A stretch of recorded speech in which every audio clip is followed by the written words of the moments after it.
저는 올해로 85세가 된 내과 의사입니다. 50년 넘게 환자분들을 보면서 늘 안타까웠던 게 하나 있습니다. 당뇨 환자분들이 오셔서 하시는 말씀이 항상 비슷하거든요.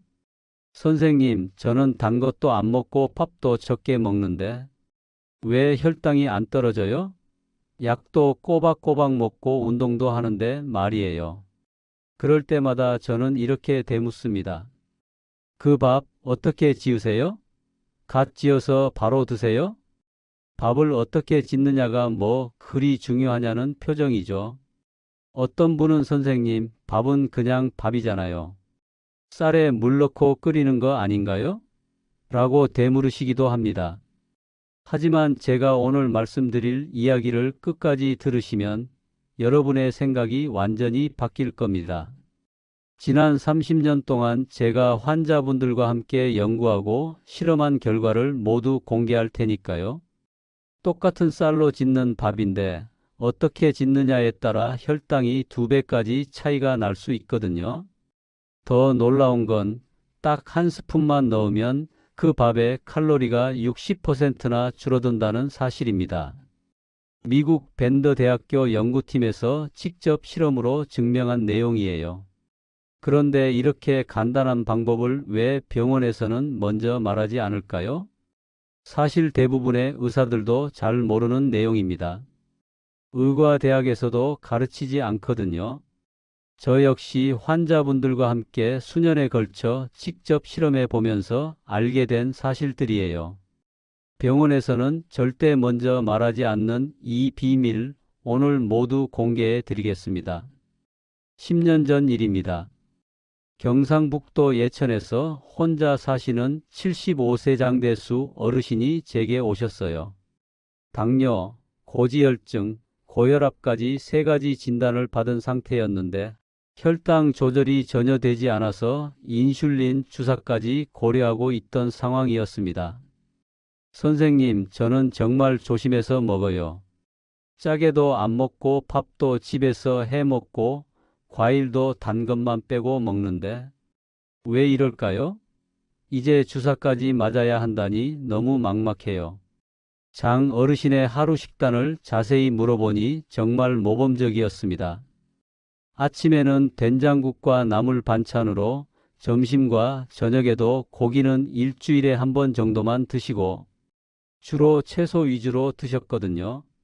짠 음식도 피하시고 단 음식은 아예 입에 대지도 않으셨어요. 그런데 공복 혈당이 168, 식후 혈당은 250까지 올라갔습니다. 당화 혈색소도 9.3으로 위험한 수준이었어요. 그때 제가 하나 더 물어본 게 있었어요. 어르신, 밥은 어떻게 드세요? 갓 지은 거요? 아니면 좀 식힌 거요? 그리고 밥 지을 때 뭘 넣으세요? 당연히 따뜻하게 해서 먹죠. 찬밥을 누가 먹습니다?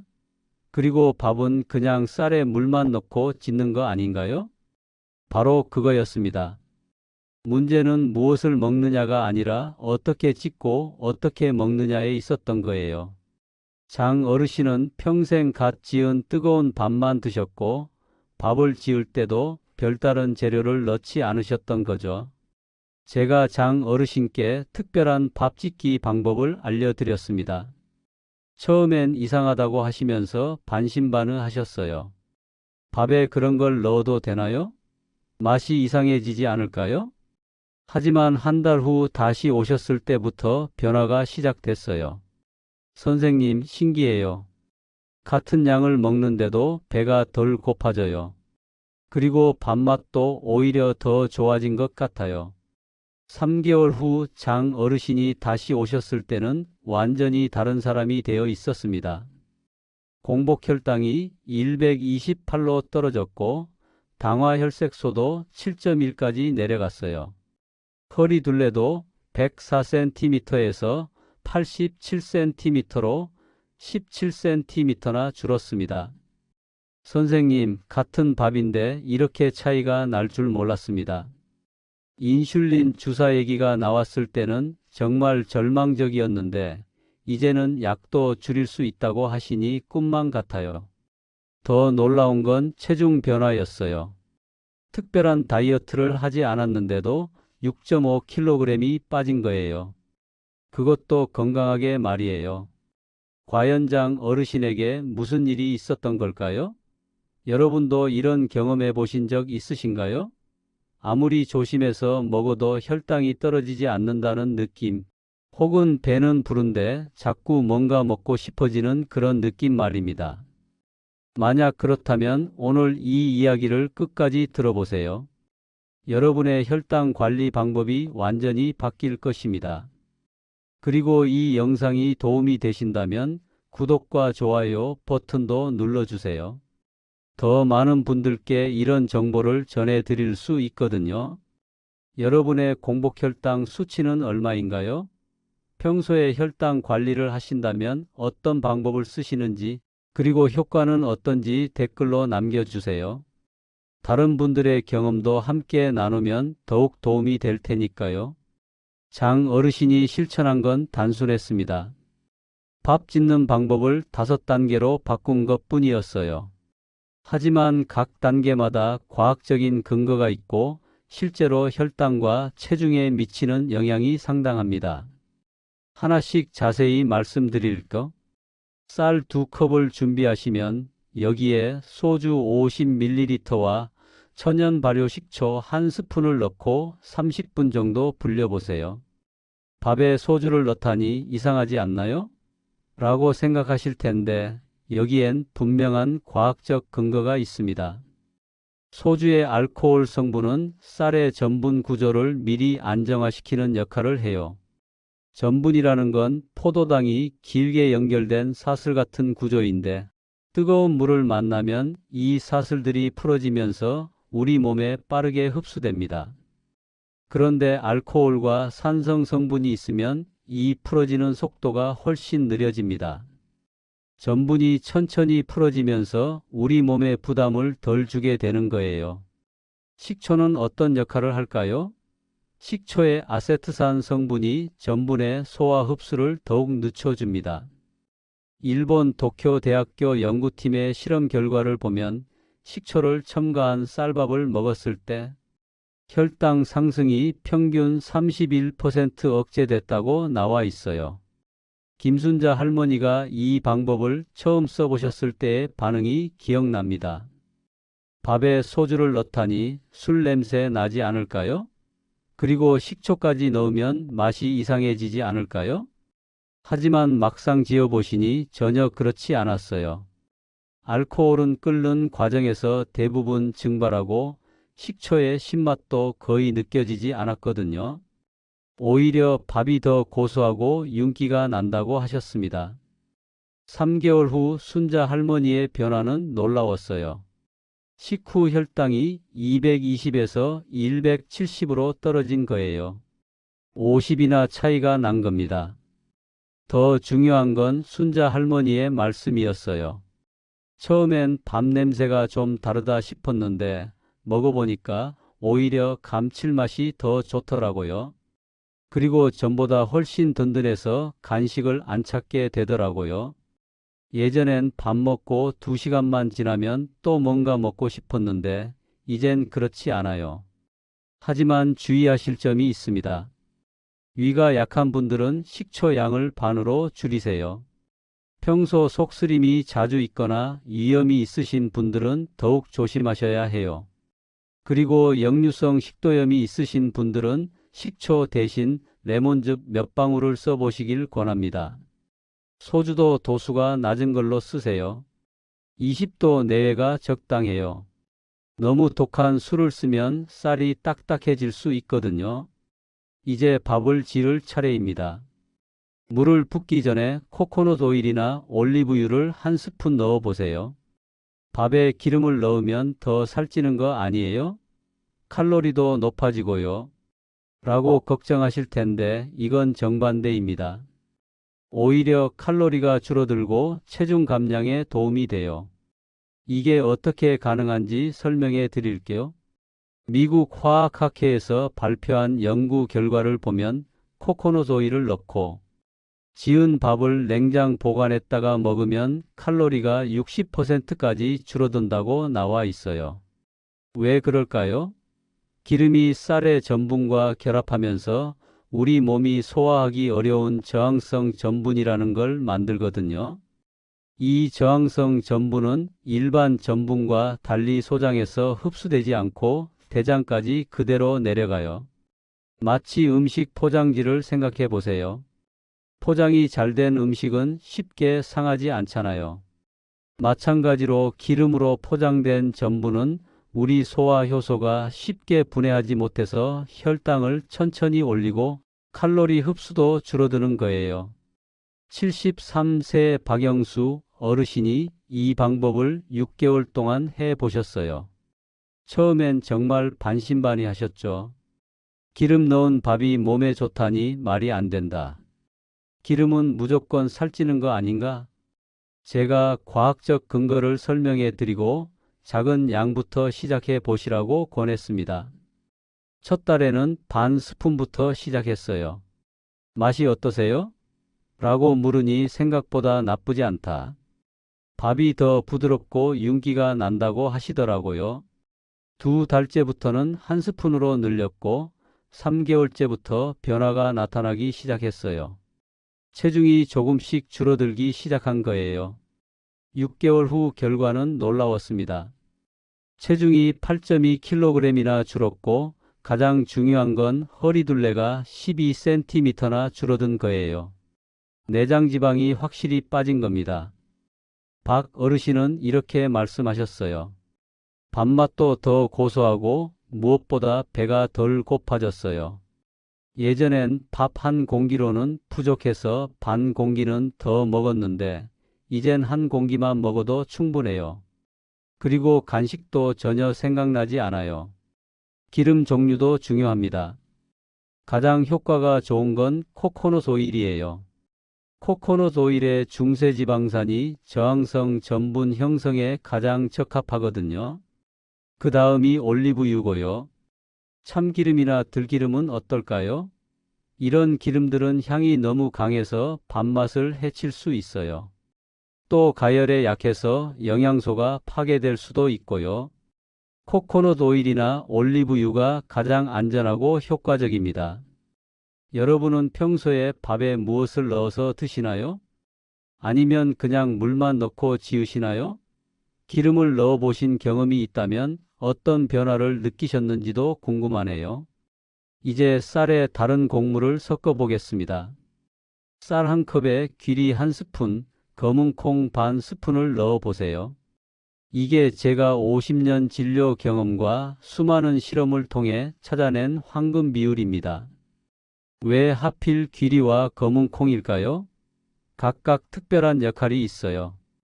귀리에는 베타글루칸이라는 성분이 풍부해요. 이 베타글루칸은 물을 흡수해서 젤 같은 형태가 되는데 이게 위장에서 음식물의 이동을 늦춰줍니다.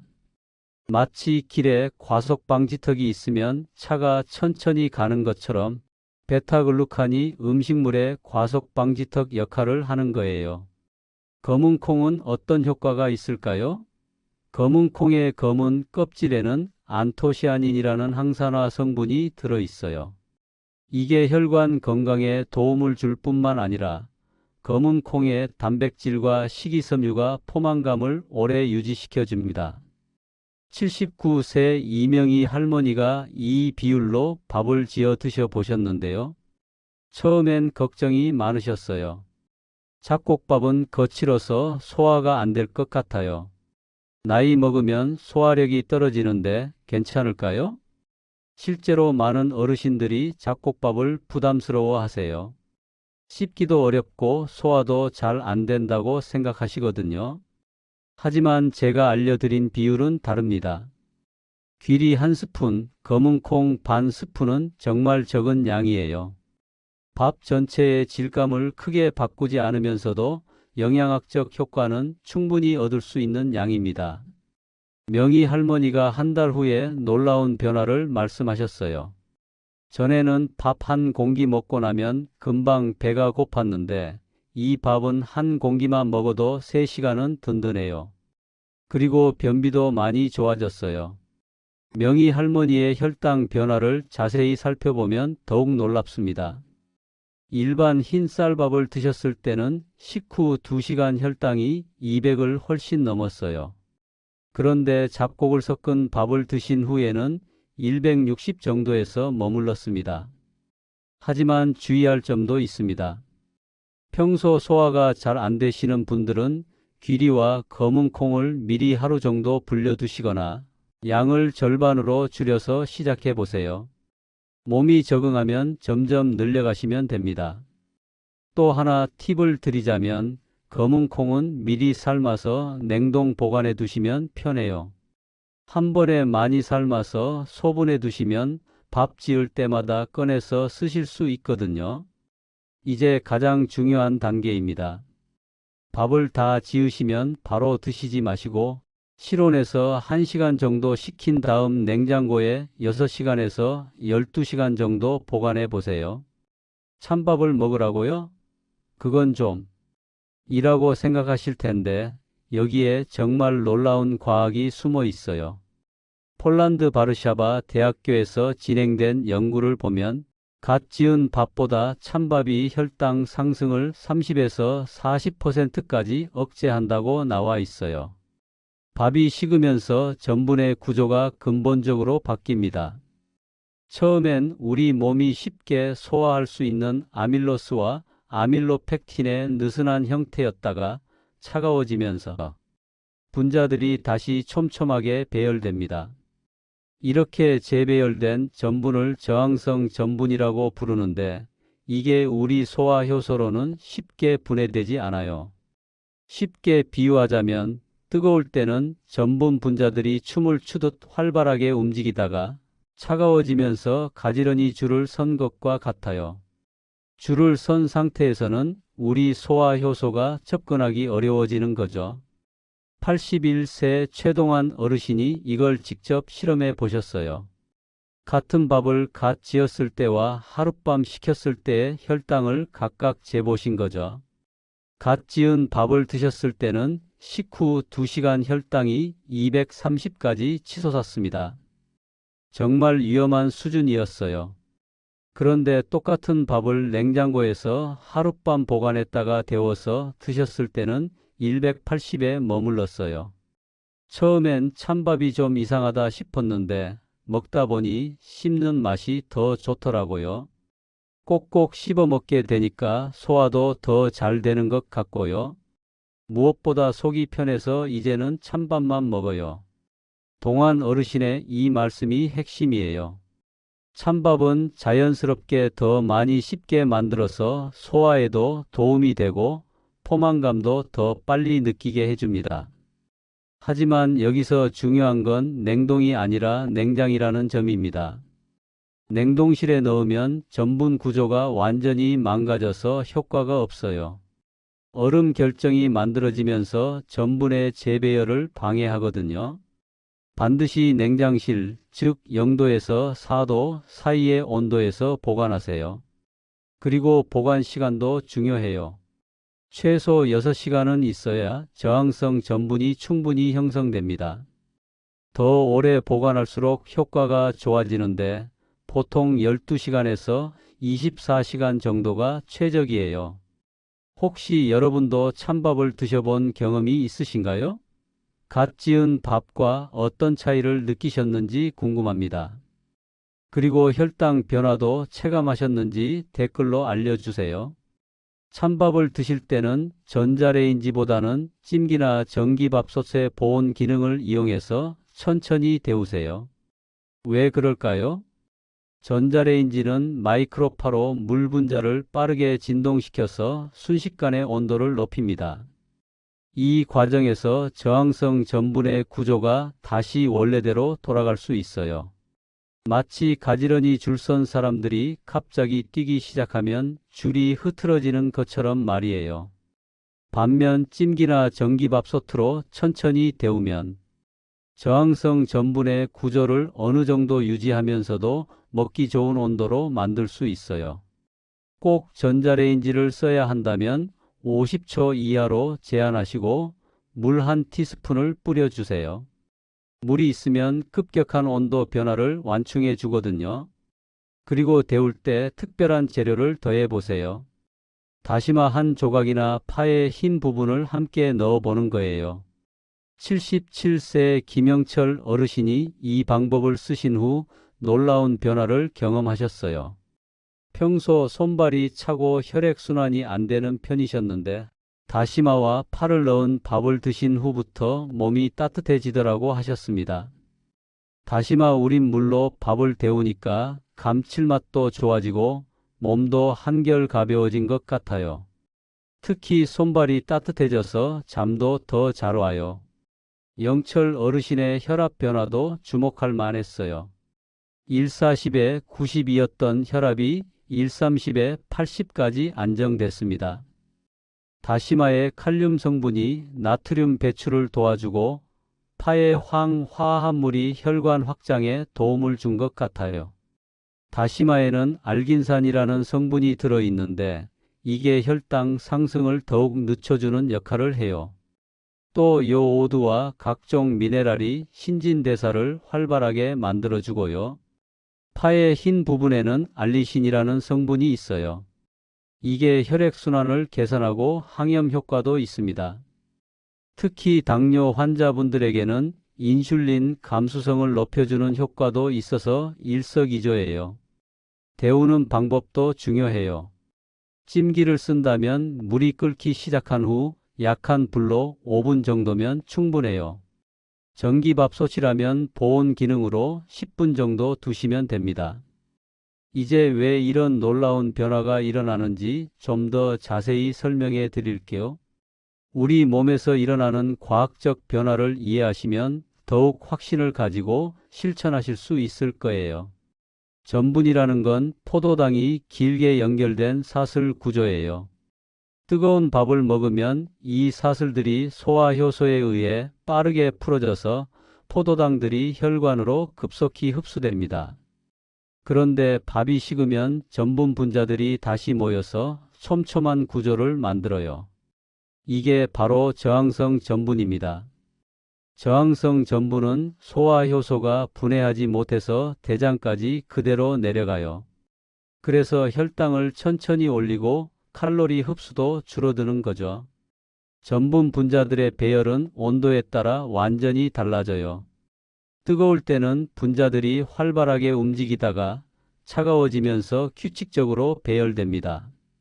이때 중요한 건 자연스럽게 실온에서 1시간 정도 식힌 다음 냉장고에 넣는 거예요. 급격한 온도 변화는 저항성 전분 형성을 방해할 수 있거든요. 저항성 전분이 대장에 도달하면 좋은 세균들이 이걸 먹이로 사용해서 단세지방산을 만들어냅니다. 이 물질들이 장 건강과 전신 염증 억제에 도움을 줘요. 60살이 넘으면 소화 능력이 변합니다. 위산 분비도 줄어들고 장 운동도 느려져요. 찬밥은 천천히 소화되면서 소화기관에 부담을 덜 주고 혈당도 안정적으로 유지해 줍니다. 여러분은 평소 소화는 어떠신가요? 밥을 드신 후에 속이 더부룩하거나 불편한 적은 없으신가요?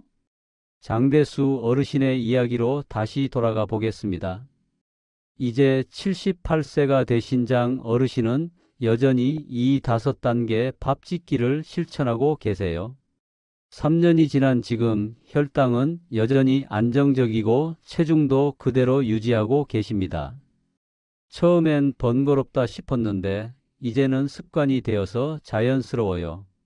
밥 지을 때 소주와 식초 넣는 것도 이제는 자동으로 하게 되고 기름 한 스푼 넣는 것도 당연해졌어요. 더 놀라운 건 장 어르신의 전체적인 건강 상태였어요. 혈당만 좋아진 게 아니라 혈압도 안정됐고 콜레스테롤 수치도 개선됐습니다. 가장 중요한 건 활력이 돌아왔다는 거예요. 예전엔 오후만 되면 피곤해서 꼭 낮잠을 자야 했는데 이제는 하루 종일 멀쩡해요. 텃밭 일도 예전보다 훨씬 활발하게 할 수 있고요. 장 어르신뿐만 아니라 이 방법을 실천하신 많은 분들이 비슷한 변화를 경험하셨습니다. 김순자 할머니는 만성 변비가 해결됐고 박영수 어르신은 무릎 관절염이 많이 좋아지셨어요. 이명희 할머니는 불면증이 개선됐고 최동환 어르신은 어지럼증이 사라졌습니다. 왜 이런 다양한 효과가 나타날까요? 혈당이 안정되면서 전신의 염증이 줄어들고 혈관 건강이 개선되기 때문이에요. 또 장내 환경이 좋아지면서 면역력도 강화되고요. 하지만 중요한 건 하루아침에 모든 걸 바꾸려 하지 마시라는 거예요. 갑자기 5단계를 모두 적용하면 몸이 적응하지 못할 수도 있거든요. 첫 주에는 식물성 기름 한 스푼만 넣어보세요. 몸이 적응하면 둘째 주에는 소주와 식초를 추가하고 셋째 주에는 잡곡을 조금씩 섞어보세요. 넷째 주부터는 찬밥을 시도해 보시고요. 이렇게 단계적으로 접근하면 몸도 자연스럽게 적응하고 변화도 더 확실하게 느끼실 수 있어요. 혹시 당뇨약을 드시는 분들은 혈당이 떨어지면서 약의 효과가 너무 강해질 수 있으니 꼭 담당 의사와 상의하세요. 좋은 변화지만 안전하게 진행하는 게 중요해요. 오늘부터 딱 하나만 실천해 보세요. 저녁밥을 지을 때 코코넛 오일이나 올리브유 한 스푼만 넣어 보시는 거예요. 그것만으로도 일주일 후에는 분명 변화를 느끼실 겁니다. 밥맛도 더 좋아지고 포만감도 오래 지속되는 걸 경험하실 거예요. 그리고 몸이 가벼워지는 느낌도 받으실 수 있을 거고요. 밥 한 공기 어떻게 짓고 먹느냐에 따라 독이 될 수도 있고 약이 될 수도 있습니다. 지금까지 우리는 그냥 배부르게 먹기만 했지만 이제는 몸에 좋게 먹을 수 있는 방법을 알게 됐어요. 여러분의 밥상이 오늘부터는 건강한 약상이 되길 바랍니다. 매 끼니가 여러분의 건강을 회복시키는 치료의 시간이 되기를 바라요. 당신은 오늘부터 어떤 한 가지를 바꿔보시겠습니까? 작은 변화가 큰 기적을 만들어낸다는 걸 기억하세요. 여러분의 건강한 변화를 기대합니다.